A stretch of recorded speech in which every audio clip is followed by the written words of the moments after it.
So I've pulled a few things, basically reminders for people of what's coming, what's changing, things like that.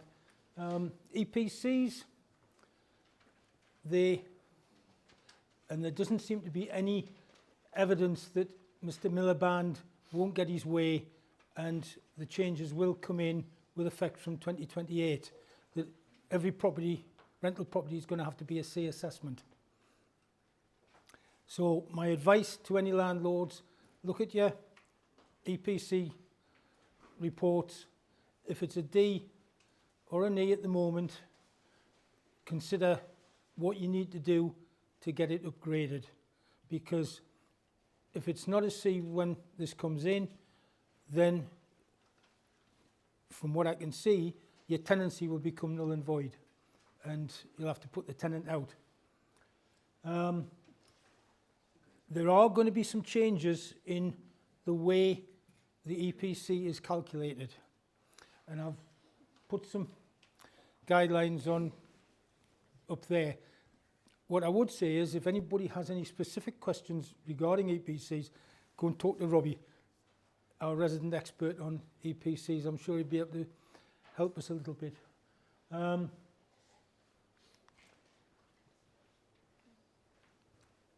So, whereas at the moment we're looking at the carbon emissions from a property being one of the key components of the assessment, and that's going to change, could be on a core metrics and sort of what is there with the property. They're looking at more data, so as more people have smart meters, so that data will be available to do it. But like I've said, don't delay. If you sit and wait until 2027 and then think, yeah, I must get something done, it's going to be a bit harder. There's a few suggestions on how you can improve the ratings. Fairly simple kind of things. Bear in mind with your gas boilers, yes, you will get a gas check done every year because that's legislation. How many people also ask the gas engineer to service the boiler at the same time? A few of you do. Some of you don't.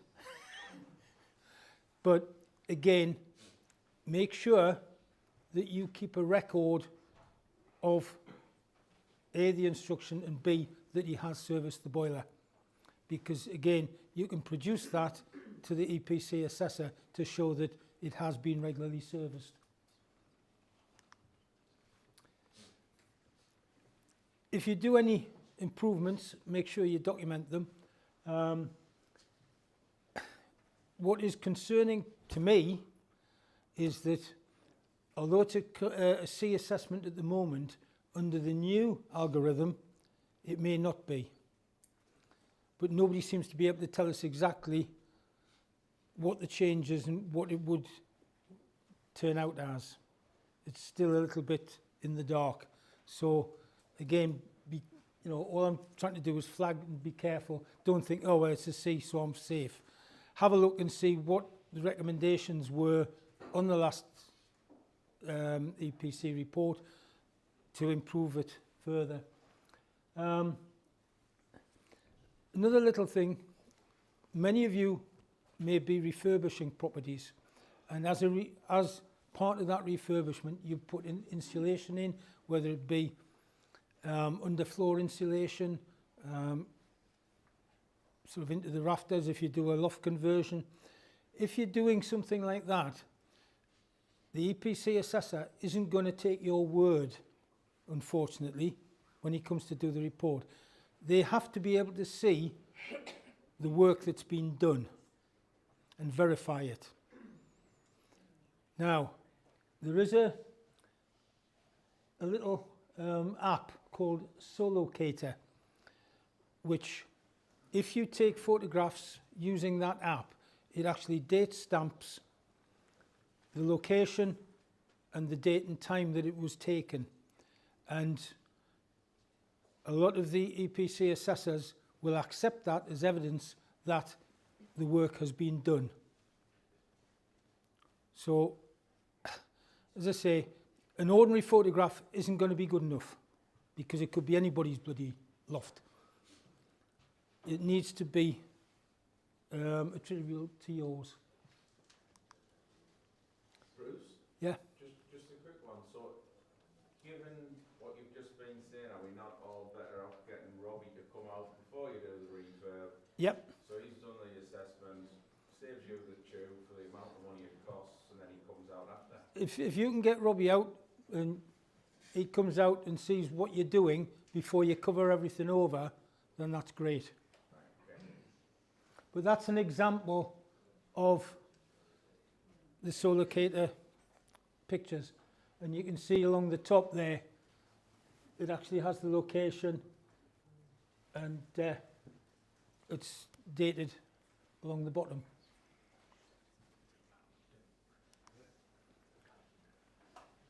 The rules on advertising properties are changing. And whereas before there was guidelines on what you could or had to provide, but that act has been replaced by this new one called the Digital Markets Competition and Consumers Act, which came in on the 6th of April. And to put it mildly, it's a lot more woolly than the original act. And it doesn't define things in as much detail. But in simple terms, it does state that you've got to provide relevant information to anybody that you are trying to sell a property to. Now, when I say sell, that is rent or actually sell the property. And you can't obviously mislead them, and it bans aggressive practices, but it doesn't define what an aggressive practice is, I'm afraid. So I can't answer that one. Also changing, those of you who self-manage your own properties and don't use an agent, you are also caught up with the new requirements, and that is that you need to check your tenants and the landlords and any other clients against the UK's official sanctions list. And if anybody appears on that list that you're checking, then you are duty bound to report it. Many of the solicitors and professional firms already do these kind of checks, but it's now coming down to letting agents, and it's seen as a separate legal requirement in its own right. So going on from that one is the anti-money laundering requirements, where again you've got to check all your tenants for money laundering. So you need to know, A, they're not on the sanctions list, but B, where the money has come from to pay that rent. So all of those of you who take cash for the deposits or the first month's rent, you need to be asking the question, well, where's this come from? If it's from a sack under the bed, I don't think that will be acceptable. If it's from the black economy, I don't think that's acceptable. You know, if they say, oh, I've taken it out of my account because I'm going to pay it to you, then fine, just show us your statement, job done. But I think part of this is we are moving towards a cashless society, and whereas in the past you've taken cash from tenants, now you're going to have to ask for a money transfer from their account to your account to cover yourselves. So here's one on what the checks consist of. Again, you're verifying their identity. If you're an agent, you need to verify the landlord's identity. So those of you as landlords who use an agent, don't be surprised when your agent asks you to provide your passport and evidence of bank accounts and things like that. obviously the right to rent is still there. It says that you've got to assess their risk levels. Now, again, that's a little bit on the woolly side. What do we define as a risk? I'm not 100% certain, but if you get a bad vibe with a prospective tenant, as we sometimes do, then perhaps they are the person that you need to think carefully about continuing. And if you've got landlords who want the money paid to a separate account or something like that, that would fall under the suspicious activity. Like I've said, you need to know where the money's coming from. And if you are suspicious, it says that you should freeze the property and the assets. So you basically stop everything, hang on to it. Doesn't matter what Mr. Tenant or Mr. Landlord says, you're not going to release it until HMRC give you the go-ahead. And it also, in the regulation, says that you need to review and update your AML policies. Doesn't say how frequently, but you may be asked at some point, well, when did you last look at what you do and how you check tenants or landlords?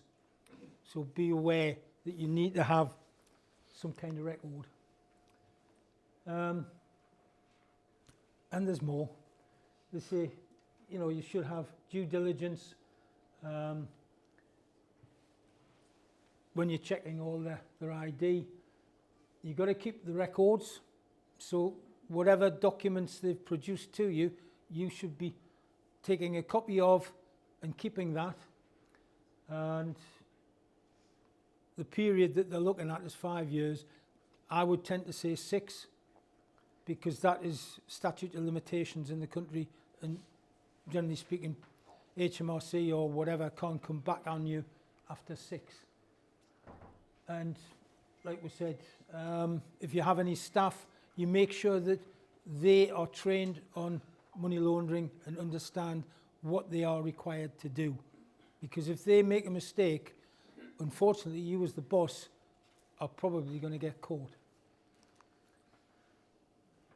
Charlie's gone through the Renters' Rights Bill. I'm just going to add to his comments that everything I've read and talked to people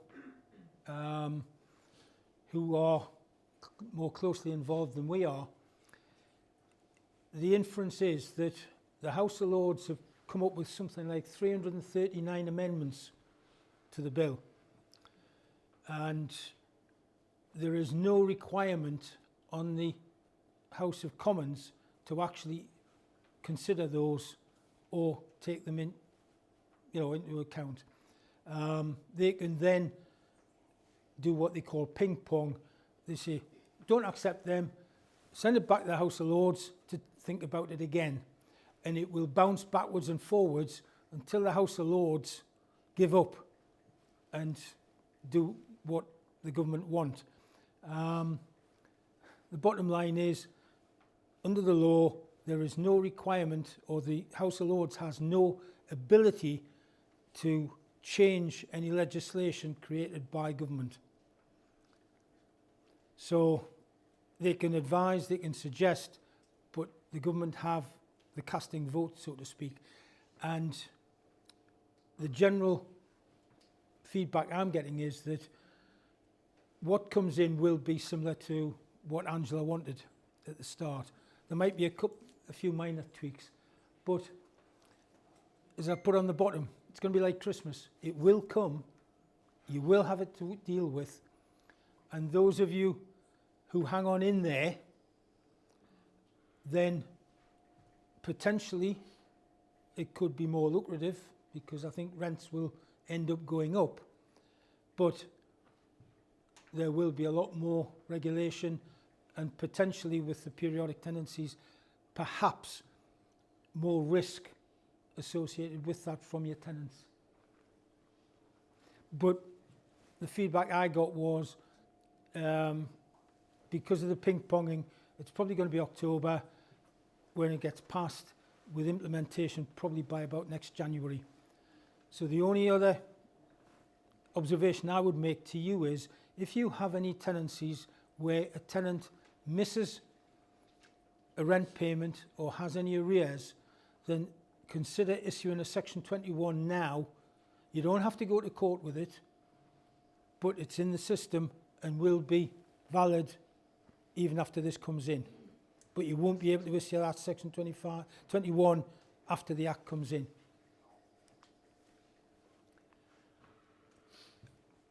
I've been asked about rent in advance, and picking up on a little bit what Charlie said. I went and looked at what the Act, or the guidance to the Act says, and it's there for me. So basically, what the government are saying is that you cannot, as a landlord, require a tenant to pay their rent in advance. So you can't put in your tenancy agreement, you can't make it a condition of granting that tenancy. However, if the tenant pays you that rent for the year or whatever in advance, voluntarily, you are able to accept it. Now, there's a degree of trust in all this, isn't there? I'm going to give you your tenancy because you're going to voluntarily give me the money tomorrow. But if you don't give me the money tomorrow, there's not a lot I'm going to be able to do about it. So that becomes a commercial decision for you as landlords. But that is the answer to what a lot of people have asked me of late, particularly with the overseas students. And it also covers a point, because I think last time somebody asked the question, well, what happens, am I going to get fined if the tenant pays me, say, 3 or 4 days in advance of the due date, because that's when they get paid? And going by that, you're fine, you're clear. I've thrown in a couple of other things, just really general awareness. Generation Rent, that super landlord-friendly organisation, they're lobbying the government to actually strengthen the Renters' Rights Bill even further. And what they want to see included in the bill, and particularly under the landlord registration bit, is that where a tenant makes complaints against the landlord, they're entitled to some rent back because the landlord has not done what they should be doing. You're also going to be asked to reveal your personal contact details so that if they have a problem, they can come and knock on your door and say, here, I want my boiler repaired, or whatever it might be. They also want to know, have you evicted people in the past? How many people have you evicted? What your rents on your properties are? Have you had any enforcement action against you by a council anywhere? Have you been a naughty landlord and the council have had to chase you? Can I just ask you a question? The record of actual rents charged, is that on all of your properties or just pertaining to the one you've got? I think what they're looking for, the way I've read it, is that you will have to supply a list of the properties that you own and the rents that you are charging. That's terrible. I'm not going to disagree. In fact, I think a lot of this is terrible. But I'm just here to kind of make you aware. And if you've had any deposit disputes, that's going to have to be declared. And the last bit, you're going to need to also say with the properties, does it have disabled access? Does it have any disability features in it? So that we cater for the disabled in the community. What if you haven't? Sorry? What if you don't have disabled access? You just put that down.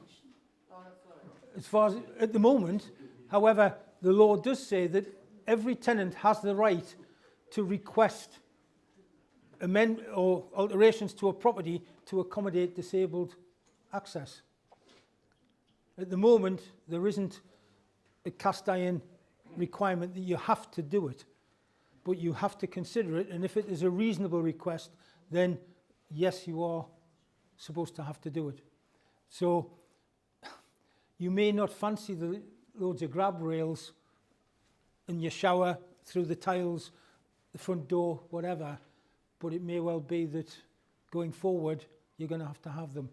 And unfortunately, whilst this tenant might want the grab rails, the next tenant might not. And if you start taking them off, you're left with holes, aren't you?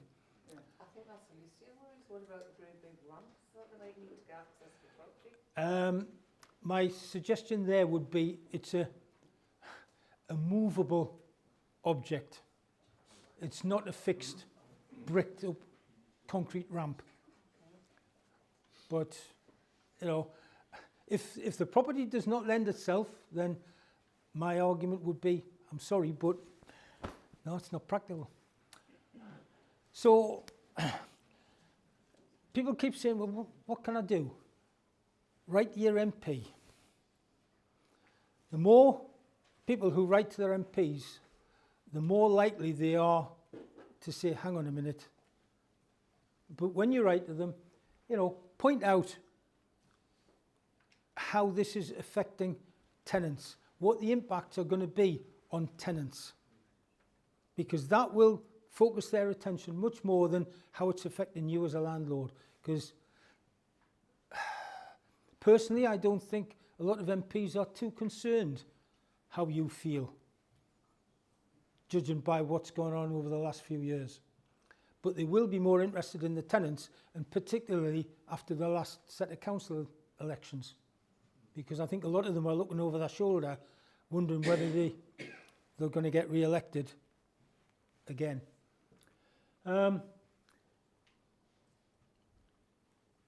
So there's a little thing there. If you want to find where your MP is, Newcastle Council actually have a web page that lists the contact details for all theirs. But if you put your local MP into Google and just say email address for whoever, it'll churn out the parliamentary address. I don't know how many of you have seen, but we were asked, can we not get a politician to the all-day event? You know, we get other good speakers. Well, your wish has been granted. Kevin Hollenrake, the shadow levelling up and housing minister, has agreed to come along and talk.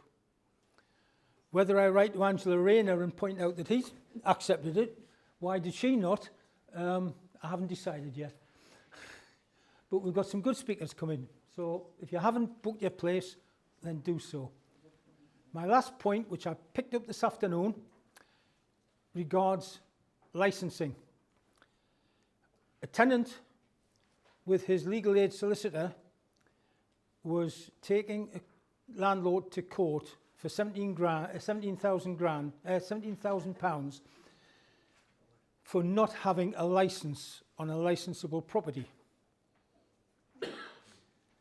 And his defence was able to prove that he had applied for the licence to the council, but they had done nothing with his application and had never followed through to grant it. And the judge said, well, he has complied with his legal requirements, he's applied for the licence, it's not his fault that the council haven't provided it. So my advice to any of you, if you are subject to licensing, always keep a record, a photocopy of your licence application and the date, just in case somebody tries further down the line, or, and I've heard this a few times, Newcastle Council can be a little bit slow in actually following through with the licences.